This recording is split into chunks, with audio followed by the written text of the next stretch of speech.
In this video, we'll discuss gradient descent with momentum. In particular, we'll talk about what momentum is and the type of problems it solves, such as saddle points, local minima, gradient noise, and when a total loss or cost function has a high condition number. So now let's talk about momentum. And when learning momentum, I like to use the analogy of position. So let's say we have the initial position of this little red ball over here at 0, given by this little vector x superscript 0. And we have an acceleration and a time. We can get the new position by using the following formula. And the new position is 6. So this is analogous to what gradient descent is. So we have the acceleration term and the displacement term. And the kth iteration of our parameter is analogous to the first position. And then after the next iteration of our parameter is analogous to the k plus 1 position. And just a note, everything we're going to learn here will apply to vectors and for bias, but we're just going to stick with the one-dimensional case for now. So it turns out there's other ways to calculate position. And we can use velocity. So we'll have a velocity and a time. And we can calculate the new position of the ball using the following formula. So momentum works pretty much the same way. We'll calculate a velocity, and then we'll update the parameter instead of updating the position. So let's take a look at the actual equations. So we have our velocity equation, and it's a recursive equation. And this term over here is derivative of our loss function with respect to our parameter. And it's a recursive equation, so for v of 0, it equals 0. So we have the parameter update. And just like regular gradient descent, we have the learning rate. And it looks pretty similar except for this previous velocity term over here. And we're going to see what that means with a couple of examples. And just a note, we have a second parameter, which is called the momentum. The analogy is the velocity is analogous to regular velocity, where the derivative of our loss function with respect to our parameter is analogous to a change in velocity, i.e. acceleration times time. And then we have our parameter update, which is analogous to changing the position via some velocity and time. So we start off with our initial parameter value, then we add some velocity, and just like regular displacement, we get a new parameter value. When learning momentum, we can use the actual momentum analogy, where if we have an object with a small mass, it will take a relatively small amount of force to stop it. And if we have a relatively large object, it'll take a relatively large amount of force to stop it. But I like to use the analogy of we're just scaling up the velocity at iteration k, and any changes with respect to the gradient will either amplify or cancel that out. So in this example, we add a negative gradient to the momentum term, and it cancels out. But if we use a large momentum value, for a value vk, when we add the actual derivative of the loss function, it won't cancel out, and we'll keep on moving in that direction. And just a note, this may seem confusing right now, but we'll clarify it with a few examples. Now let's see what optimization problems momentum could help us solve. So we have saddle points, and this is a saddle point, and it's basically a flat point in the surface. And for these videos, we're going to mainly focus on 1D. These problems get exceedingly worse in larger dimensions, but unfortunately we can't really visualize them. Let's use this ball to represent the different parameter values. And of course, the horizontal direction means the actual parameter value, and the vertical direction makes the loss value.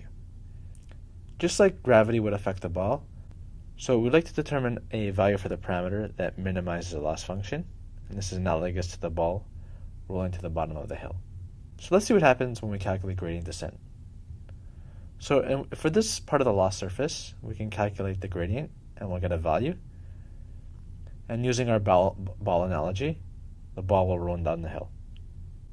So now let's assume we're at this point in our loss surface, and we're represented with a ball.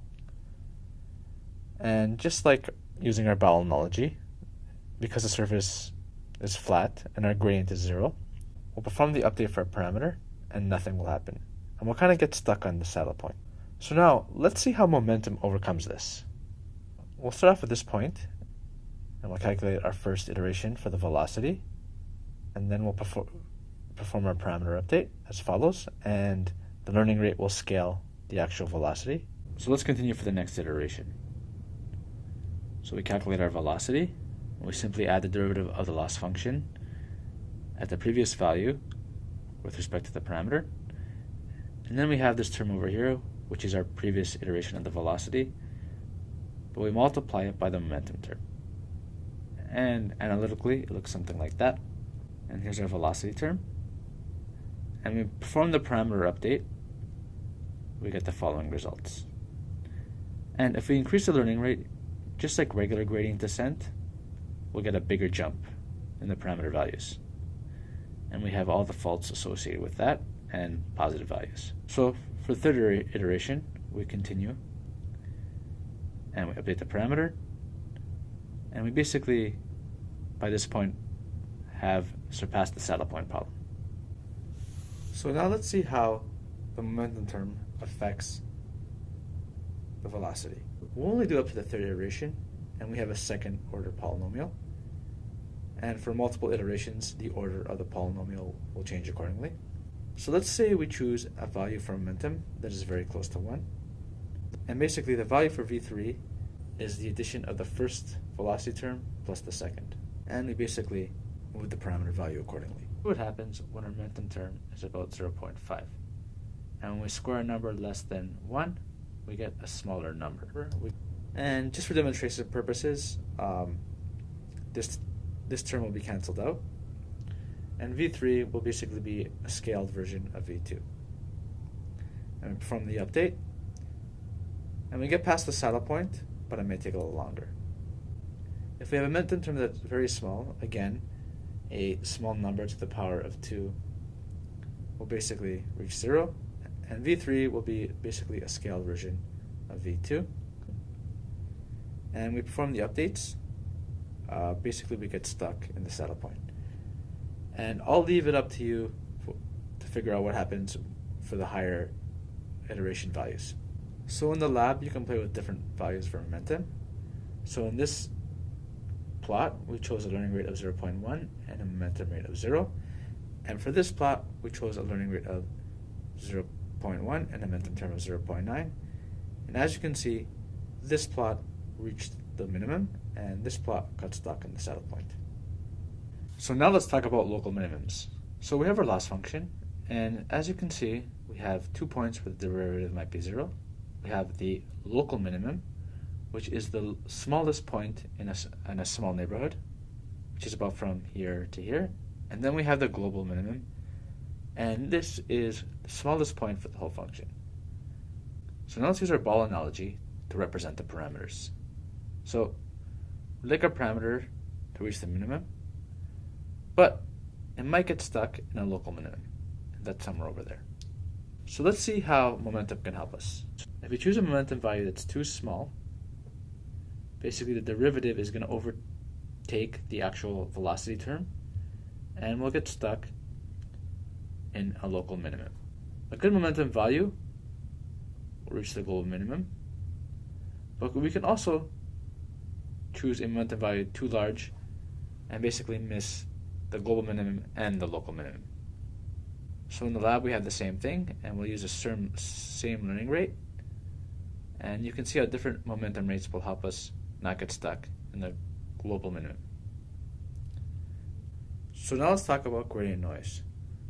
So we have a total loss or cost function, and sometimes we would like to minimize an approximation of that. So for example, in gradient descent, we have the following term, and this is represented in red with a noisy cost function overlaid to actual cost function in blue. So let's see how the different parameter values for minimizing the two functions are obtained, and we'll use the ball analogy, and we'll have the true cost function in blue and a noisy approximation in red. So our approximation may take longer to converge, due to all the noise. So it's just helpful to represent it with additive noise. And here's a quick little approximation. But basically, our velocity is averaging out the noise. So we'll have a positive noise value and a negative noise value. And we add those all together. And we're kind of just smoothing out the surface. So here's an example in the labs using a momentum of 0 and a momentum of 0.9. And as you can see, the term with momentum doesn't get stuck in the local minimum. And finally, we'll talk about high condition number.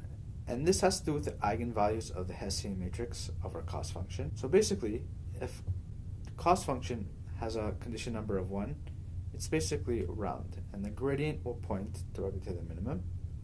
And when we perform gradient descent, we'll reach a minimum very fast. And if our cost function has a high condition number, it'll look something like this. And the gradient will point in this direction, and it will take a long time to converge to the minimum. In the actual lab, we'll generate a little function like that. And as you can see, the gradient kind of points in this direction. But the terms with momentum, there's more displacement in the horizontal direction. And of course, this is only in 2 dimensions. This gets to more of an issue with the multiple dimensions. In the lab, we'll do the spiral data set. And we'll look at total loss or cost function. And as you can see, the greater the momentum, the faster it takes our algorithm to converge. But a momentum value 0.2 gives the lowest value of our cost. So larger momentum isn't necessarily always the best thing, and usually select it using our validation data. And just some notes, the problems here are more extreme in higher dimensions. And to actually perform momentum, we can use our SGD optimizer, and our momentum term is 0.4. And there are other optimizers available in PyTorch that we'll use throughout the course. We're not going to get into the details of them because they get a little more complex. But in my opinion, momentum is the biggest step, and it's the easiest to learn. So that's it.